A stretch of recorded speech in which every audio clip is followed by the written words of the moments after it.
Good afternoon. How is audio? Everybody hear me okay? I think there's headphones as well if you're struggling, I think under most seats. If you need one, just raise your hand and signal for one. So, good afternoon. Day one of the e-commerce expo. If any of you heard me speak earlier, I feel sorry for you. You've had to listen to me too much today, but if you haven't, thank you very much for coming. Today is about understanding algorithms.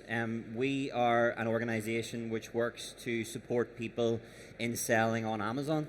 Amazon is very central to this. However, Amazon is not the only marketplace that people can sell on. So this is an Amazon-led algorithm conversation today, but this applies in a much broader sort of sphere as well.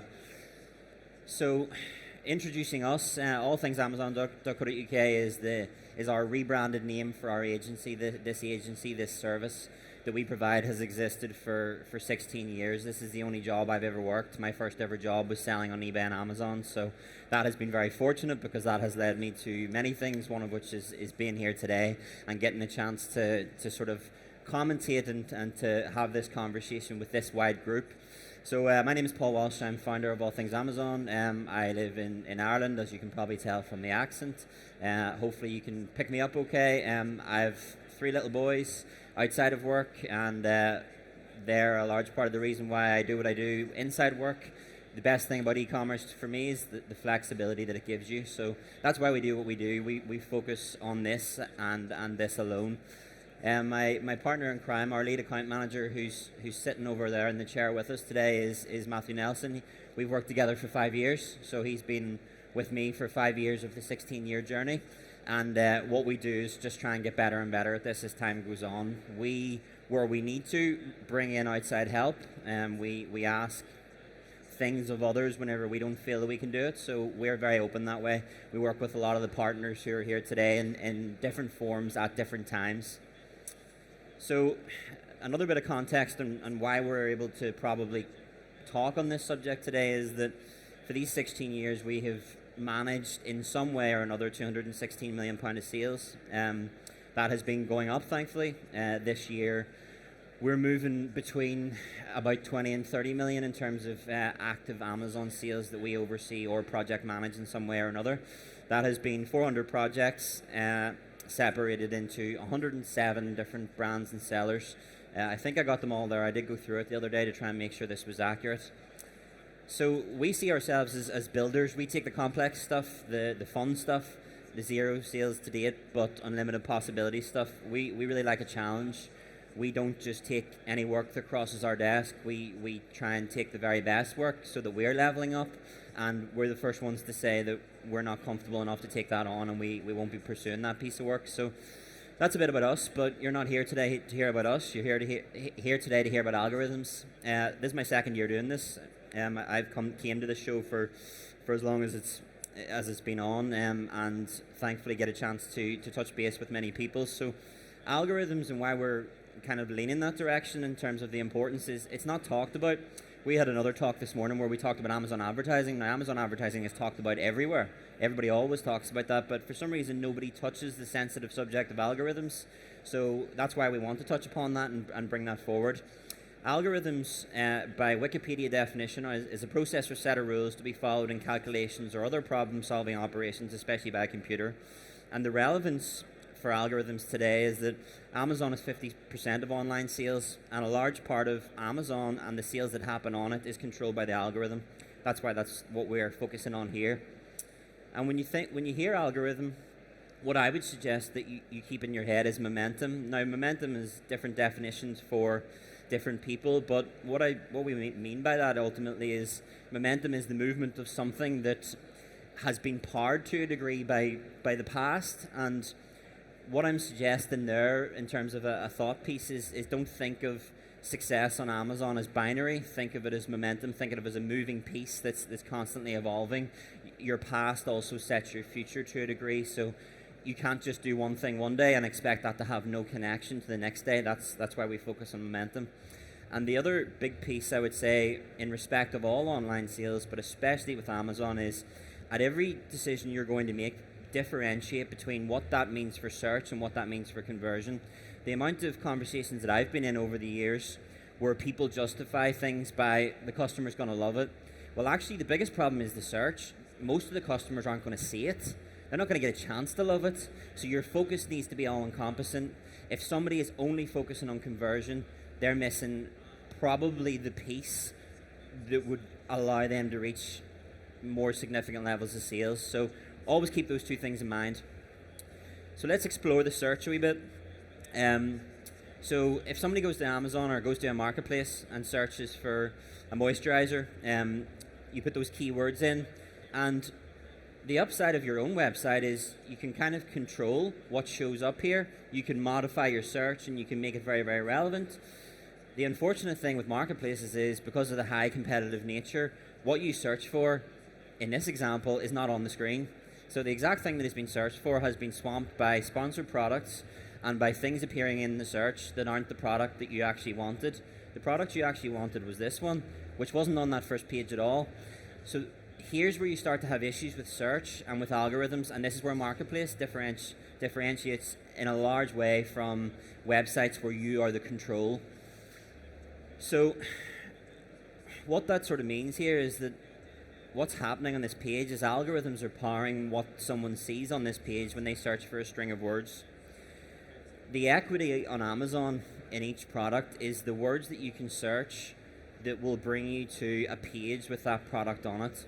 Some of these sponsored products, they are in that position not because of the position has been earned, they're in that position because they're paid, and we always need to differentiate between the sponsored products and what's naturally occurring.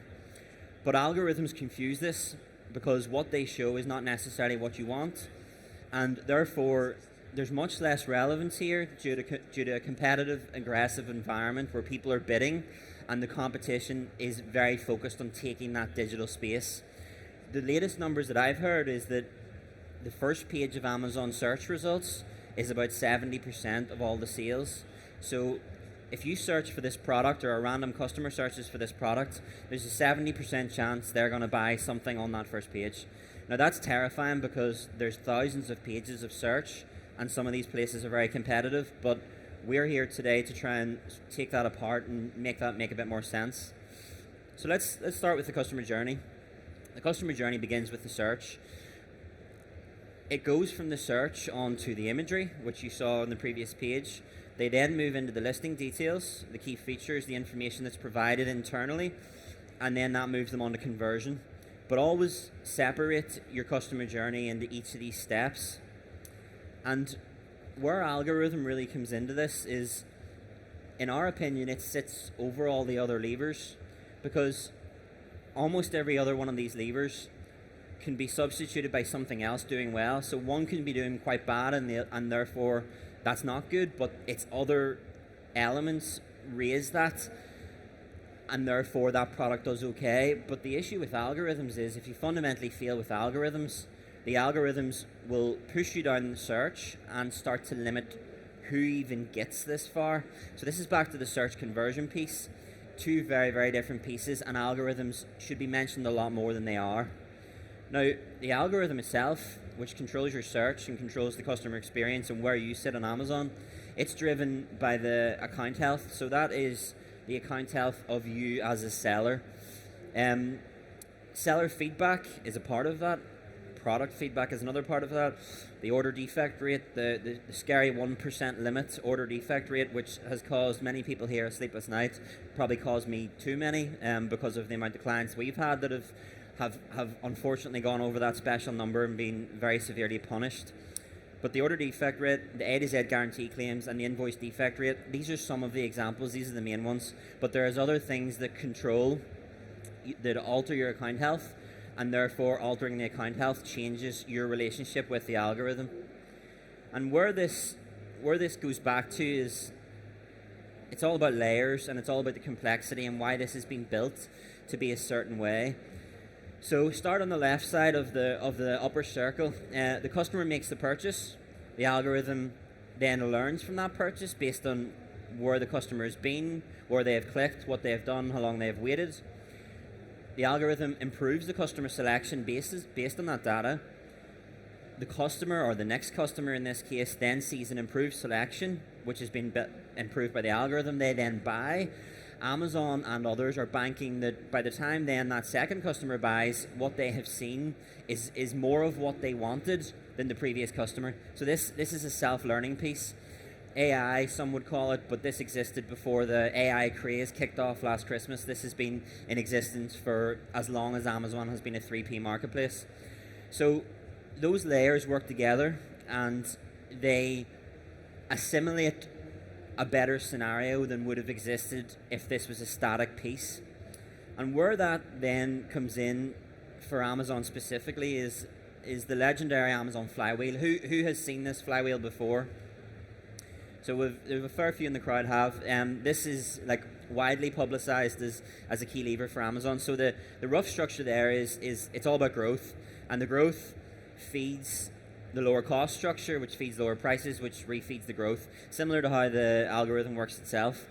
And this selection that is feeding the growth links to customer experience, which links to traffic, which links to sellers. And this entire thing is the foundations as to how Amazon has scaled its third-party marketplace sales. Third-party marketplace sales this year on Amazon are projected to be 59% of Amazon's revenue globally. That is retail revenue, that excludes AWS, etc.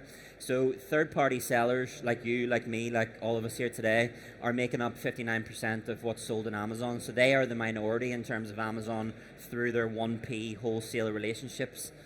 And that there is why Amazon has to be so focused on making sure the algorithms are tight, because the algorithms control the good actors and the bad actors, and they should raise the good actors and they should lower the bad actors, so that Amazon is controlled as a good, positive place for customers to shop. So this all goes back to the A9 algorithm, which is the official name given to it. So A9 was a subsidiary of Amazon.com, founded in 2003, etc. The purpose of A9 was to leverage algorithms, and the name itself was chosen as a numeronym to represent that word, A plus 9 letters. That's where the name itself comes from. And in June 2009, Amazon then looked to adapt this, so A9 officially acquires Snaptel, which develops smartphone-based visual search applications. And since then, all of what's actually happening with A9 is kind of undocumented. It's very hard to find information about the changes they've made. One of the most relevant ones is some of the UK high street retailers pay Amazon for use of A9 on their UK retail websites. I could say the name, but I'm not sure if I meant to, so I won't. Moving on then, back to customer searches. So where algorithm really starts to come in here is that it's got a tough job. Whenever you go to this search bar, which between this search bar on Amazon and the Google search bar are the two single busiest places of traffic on the internet. And when you go to this, you only have to type in 2 letters or 3 letters for Amazon to start suggest things to you. So they start to presume or predict what you're going to put in here. And the algorithm's job here is ultimately to suggest likely items the customer is going to type, because at the moment before you type anything, there's 800 million items on Amazon. But within 2, 3, 4 search words, you want and need it to understand what you're looking for and show you a page that's representative of that. And that's a big job. Thankfully, language and words and so on are that complex that by putting in 2 or 3, you very, very quickly strip down into what you're actually looking for. We've done this here as a bit of a showcase of that. So when you search for red bag on Amazon, it's a 2-word keyword string. There's 4 million search results. Whenever you add the word leather in the middle, as you would when you're trying to find ultimately the product you want, that drops to 0.5 million, and so on and so forth. That by the time you get to men's red leather laptop bag strap, because you've added these words in throughout your search to curate the experience, you're down to 0. whatever million, which is 14,000 results, which given that you started at 4 million, 6 words has really cut that down to much more relevant to what you're looking for. And ultimately, where this links back to with the algorithm is this enters, from our viewpoint, a maths game. As soon as you say maths, you see like 30% of people just automatically start not liking this, but it's relatively simple. And if it's not your thing, then definitely get somebody else to look at this, because the relevance is key. So let's explore this points-based system. We've simplified it to a degree here. This isn't factually correct, but it's as close as we can get. So In each of these areas, in each of these three areas, there's a points-based system which allows for you to get points in these areas that is representative of how you're performing in them. So these points then multiply together. So on a three-part system, each has 2 possible points, and the total possible score is 2 by 2 by 2, which is 8. Now, what actually happens is almost nobody is getting a 2 out of 2 in customer service. Even somebody really good is probably only getting a 1.96, for example. The imagery itself a 1.8 out of 2, and the feedback 1.65 out of 2, the poorest of them all.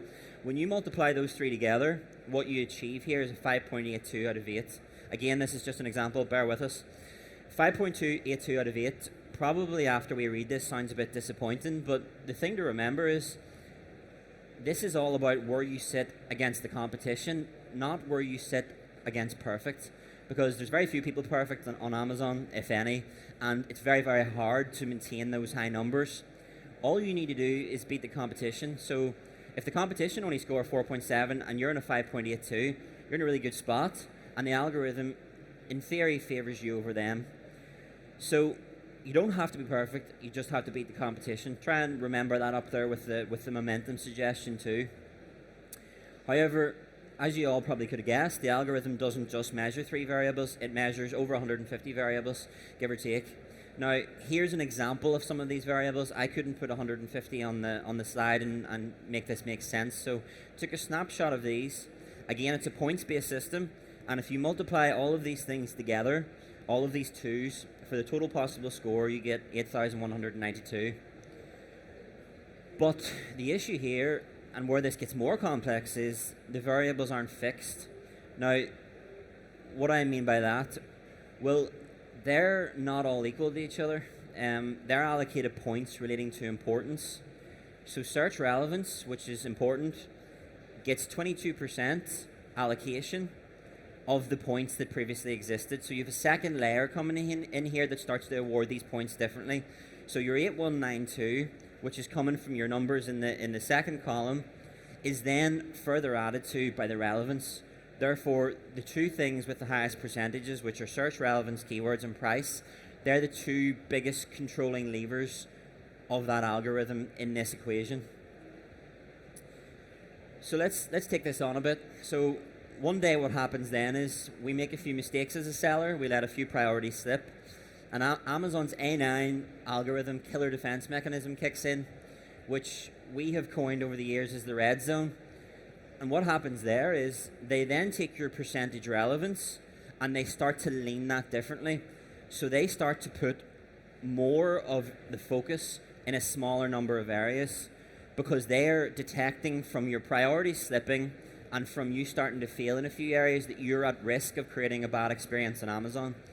So they then change this again, where all of a sudden your account health matters more, your 90-day sales history matters more, your price matters more, your return rate matters more, because what they're trying to do there is make sure you're not a bad actor and you're not creating a bad experience. And if this goes badly enough, you're then suspended. How many people here have experience of being suspended on Amazon?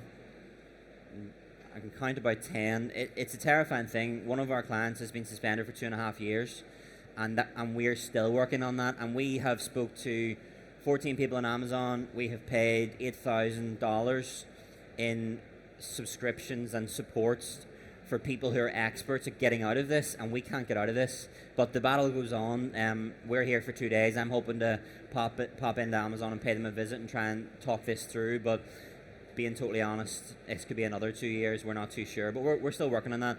But this is a terrifying thing, and the algorithm is behind that. And even outside of the suspension, the algorithm is still controlling your revenue more than any other variable that you have at your disposal to alter. So if you're not thinking about this, you're not thinking about the entire pot. And whenever somebody's saying about, oh, imagery will get you there, conversion will get you there, from our experience, they won't get you there as much as doing this perfectly and understanding this as best you can. So what we've ultimately learned in these 20 short minutes is we've learned in theory to play the game of game theory, or the maths game, and the key is playing to win. You have to beat that competition, but you don't have to be absolutely perfect. And remember, despite all of the numbers here, all of the science, all of the maths behind this, there's no algorithm for creativity.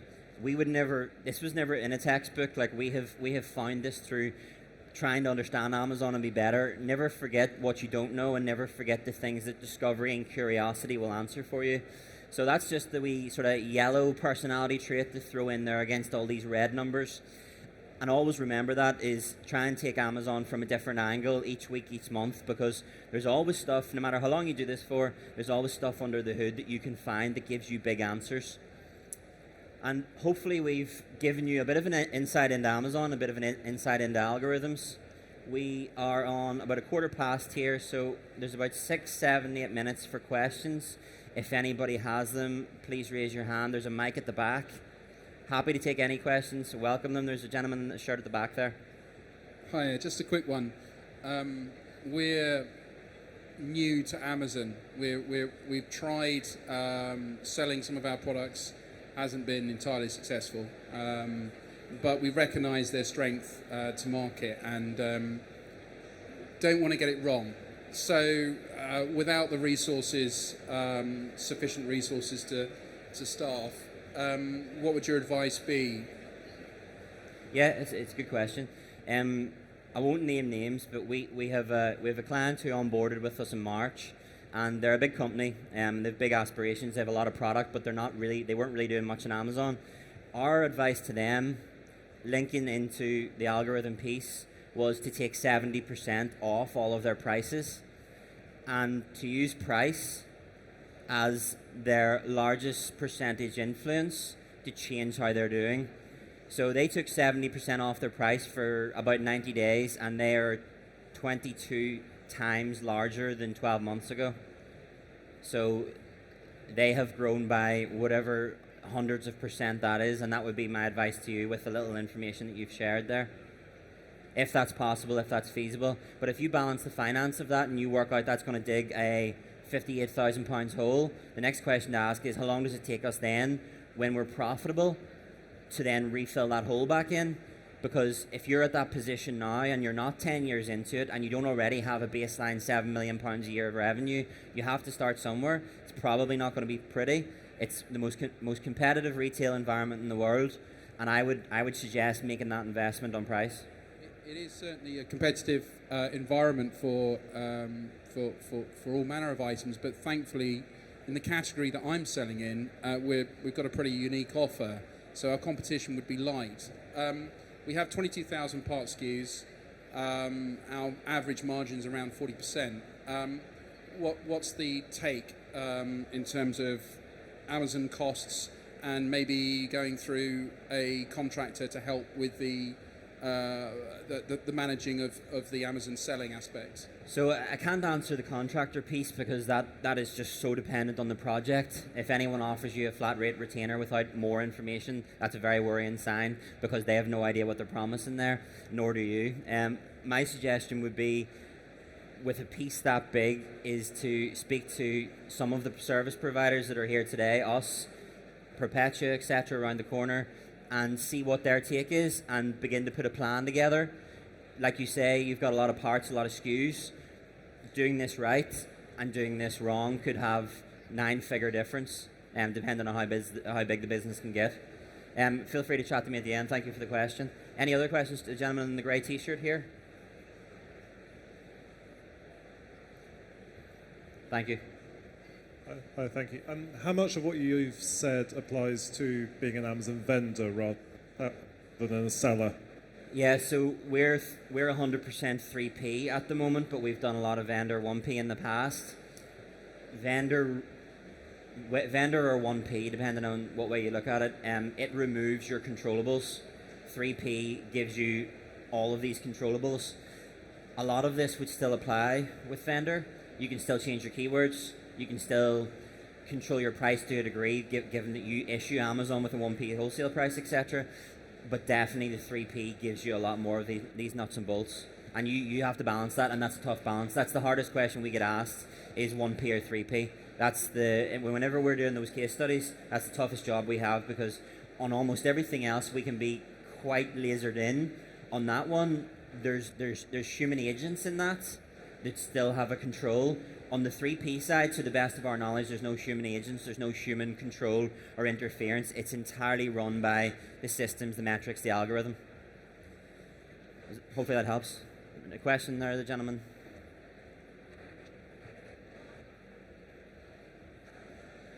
Mic's not working there, sorry. Yeah, that's.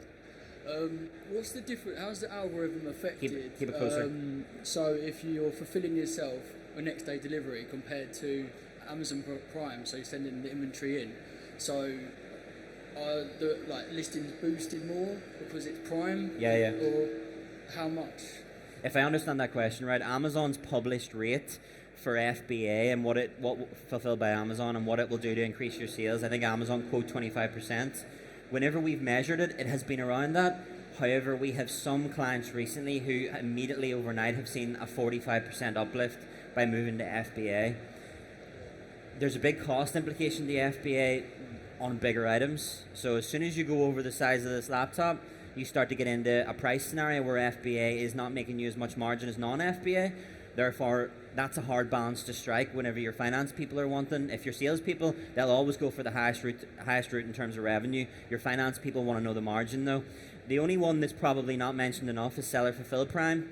You have to be a certain size for that to happen, but Seller Fulfilled Prime still has the Prime badge, but you ship it from your location.